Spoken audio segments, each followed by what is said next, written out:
When his daughter visited, the thing that she remembered the most was the blowing of a conch shell. Esther Edwards Burr, who was the daughter of Jonathan Edwards and the wife of Aaron Burr and the mother of Aaron Burr Jr., who would go on to be America's third vice president, was visiting her parents in Stockbridge, Massachusetts. Growing up in a pastor's home, she was used to a busy Sabbath morning, having 10 siblings, 11 children in that family. She was used to a very busy house on Sunday mornings. But in the 1750s, her parents had moved away from the town in which she was born. They had moved away from the church. They had moved away from the home that she was familiar with, and they were 50 miles to the west in the wilderness town of Stockbridge, Massachusetts. It might as well have been 500 miles, 5,000 miles to the west.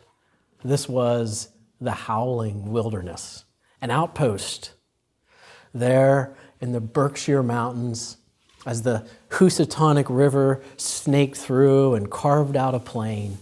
And on that plain, there were about a dozen or so roughly constructed log homes and rows of teepees. And living in those teepees and log homes were 250 or so Mohican, Mohawk, and Brotherton Indians.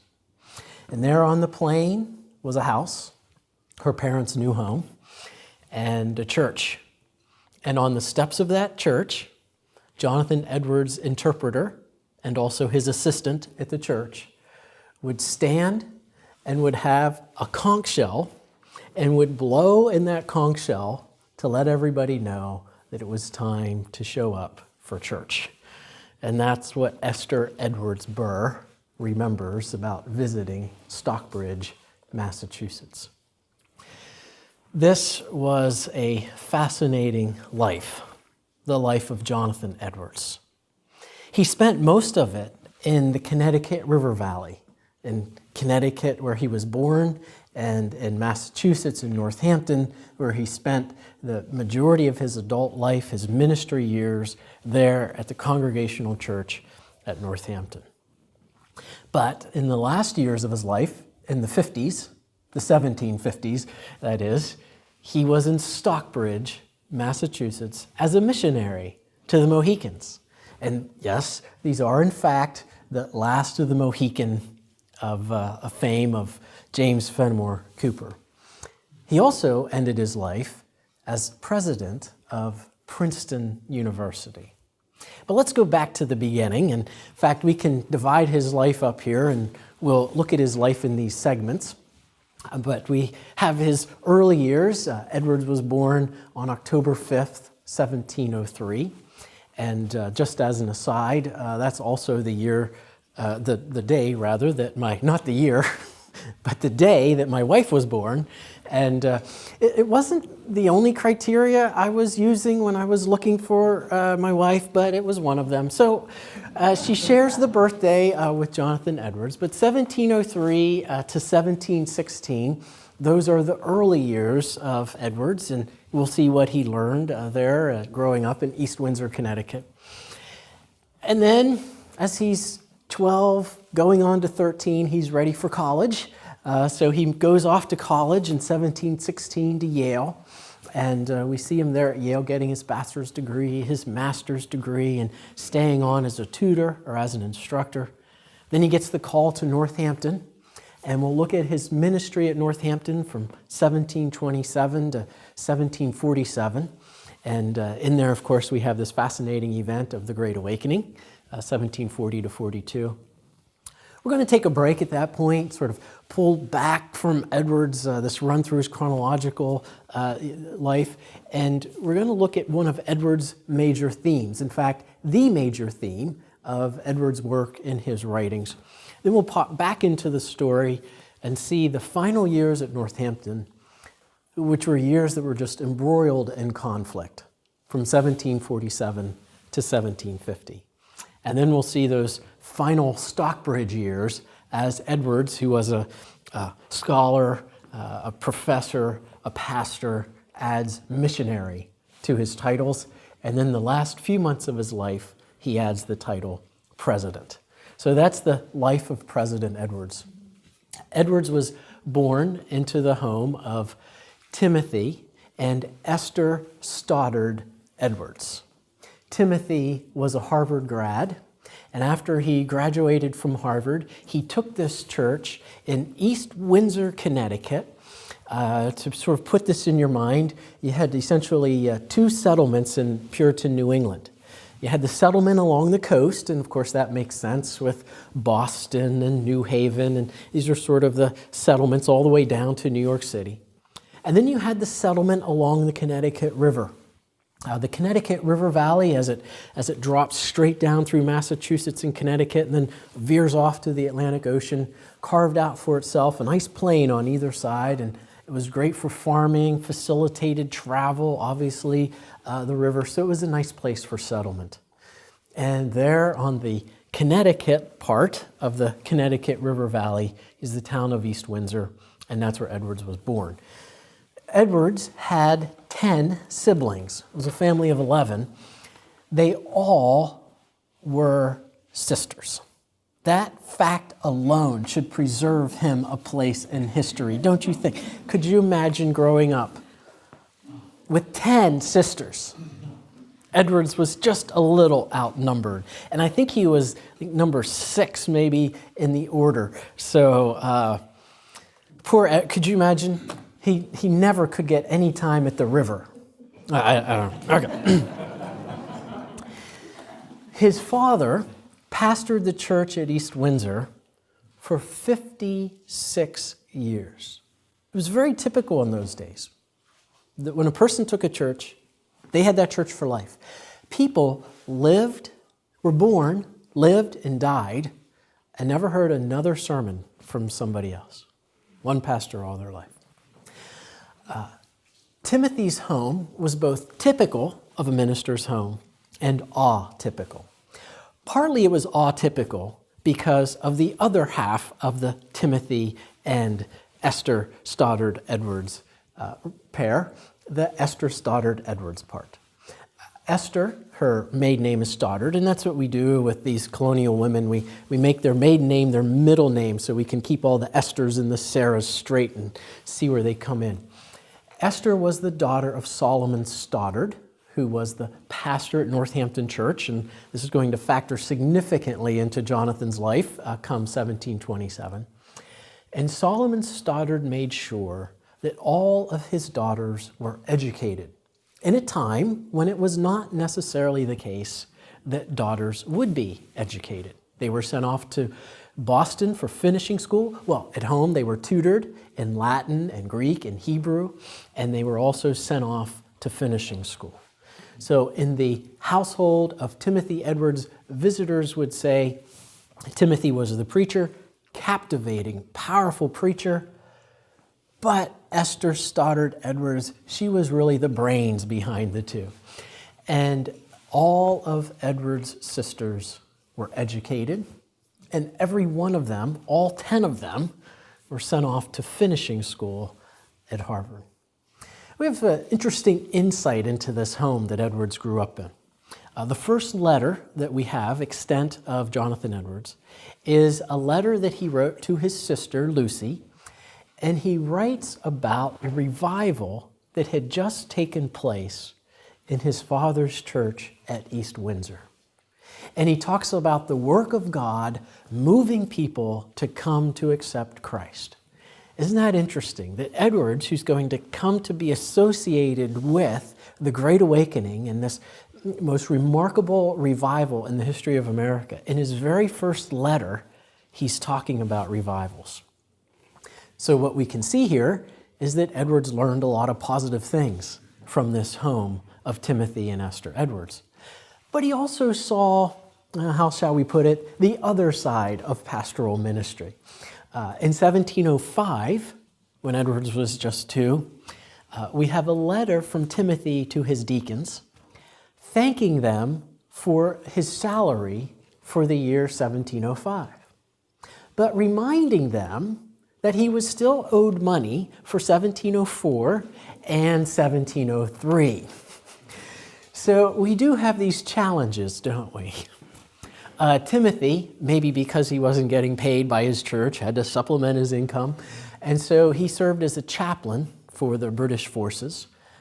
These skirmishes between the French and Indians, the Indians that were with the French, and the British, that is going to culminate actually in the 7 Years' War, the time that corresponds to Edwards at Northampton, at Stockbridge rather, in the 1750s. Prior to that 7 Years' War, there were a series of skirmishes.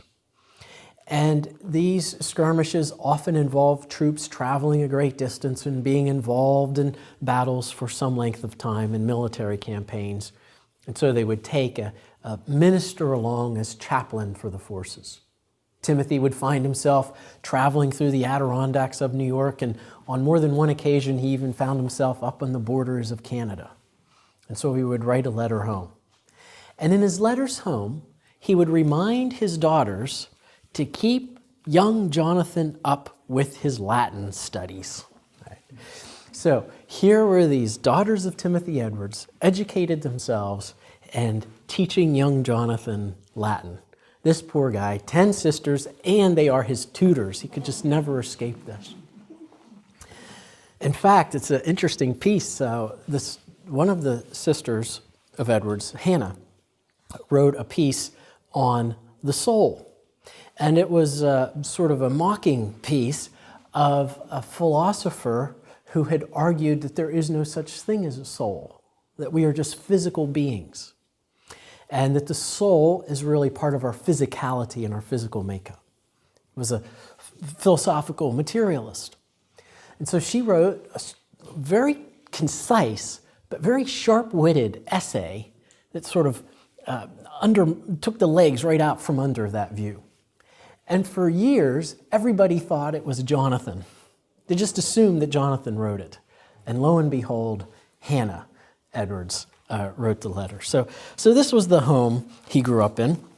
As you can imagine, there was never a Sunday where Edwards was not to be found in the church. And one of Edwards' biographers refers to Edwards as learning how to preach in the Connecticut River Valley School of Preaching. And his first professor in that Connecticut River Valley was Timothy. Timothy was trained, as all the Puritans were, to treat the sermon as an art form. This was a work of art.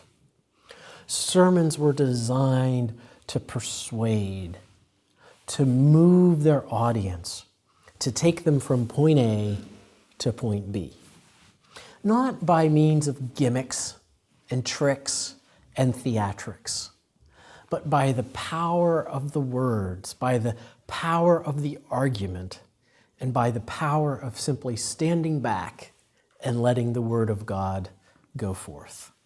This was the preaching that Jonathan learned week in, week out, in addition to his Latin studies. But as I said, Jonathan was able to see both sides to the pastoral ministry. He saw those up times of revivals and conversions and warm spirit being evident in the church, and he saw the flip side when there could be conflict and strife and politics. Edwards saw it all. And unless we think that, and I think we do slip into this sometimes with our church history heroes. We tend to think they live these charmed lives. You know, we see a picture of Edwards, and he's got his Geneva bands and his powdered wig, and he just sort of looks as if he were untouched by difficulty. And so it is with Edwards' father. But the reality is that Edwards' father's life was one that was touched with significant challenges. In fact, while Timothy Edwards was a student at Harvard, his parents went through a divorce. Now, that was highly unusual in that age. And the divorce was triggered because Timothy's mother likely had some sort of a mental illness and actually turned on her husband. And Timothy, imagine this, as a student at Harvard, and again, he went when he was young too, so he's just in his young teens. He gets called out of Harvard, is summoned home to testify in court proceedings in his parents' divorce case.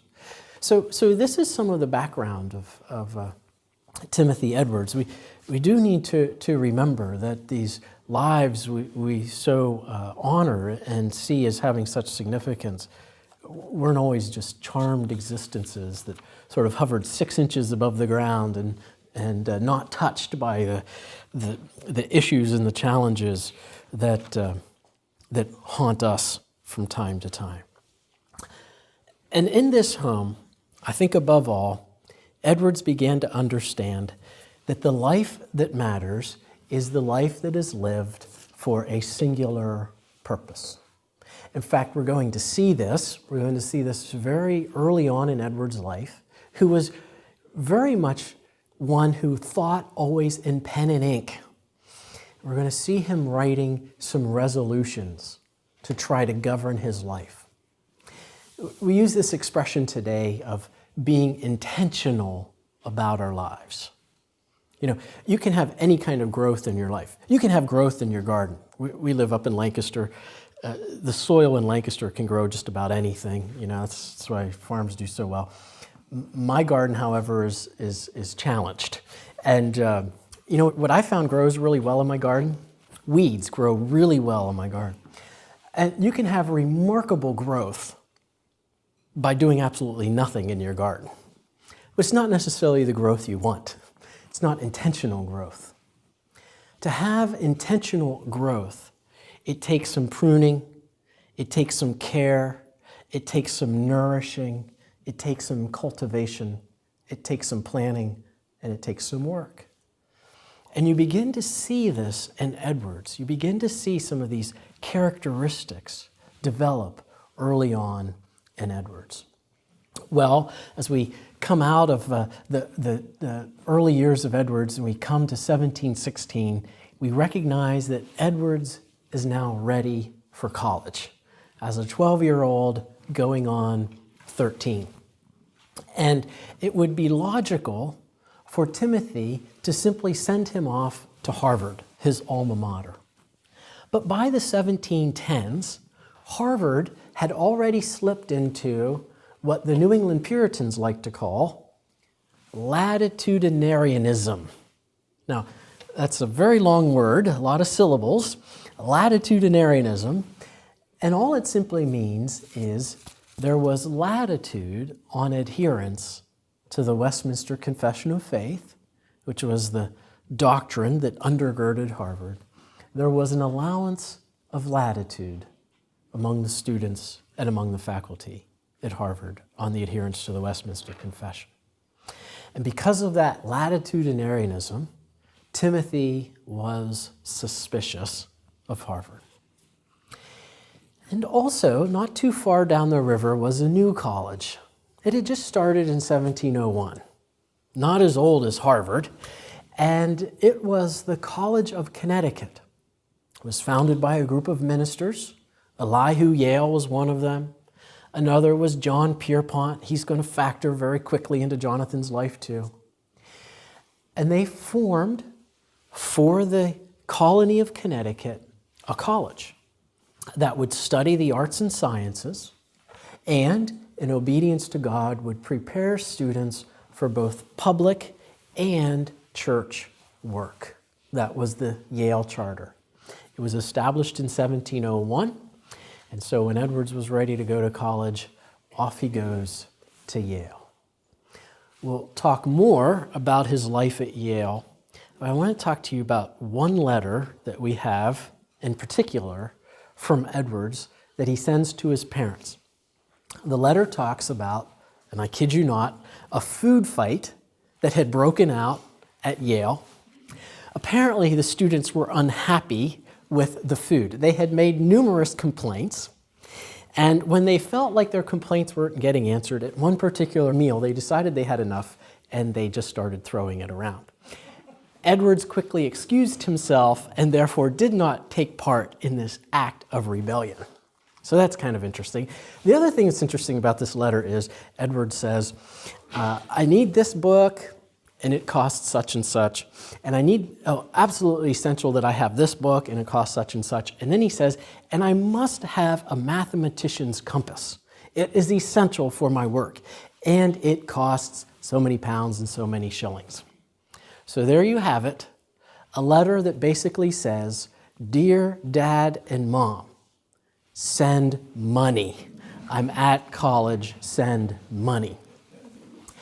What the letter also shows us, though, is that Edwards, who's going to spend his professional life as a minister preaching the Word of God, was in fact a true Puritan. The Puritans were sometimes called people of the book because so essential and central to them was the Bible. It's very true of Edwards. It's very true of all the other Puritans. In reality, though, they were really people of two books because they also saw that God revealed himself in the book of nature. And so you can picture Edwards, can't you? As a young student at Yale, exploring for the first time mathematics and physics. This is in the era of Newton, and Newton's books had just come to Yale, and all of a sudden he's opening up before him is this whole new world of understanding of the revelation of God. And Edwards is just enjoying it and reveling in it just as much as he does in the Word of God. So here he is, a rather precocious 13-year-old who already has some rather interesting experiences in life and is set up now for a very fascinating life to come. So we're going to pick the story back up and see how this young student fares at the College of Connecticut, otherwise known as Yale.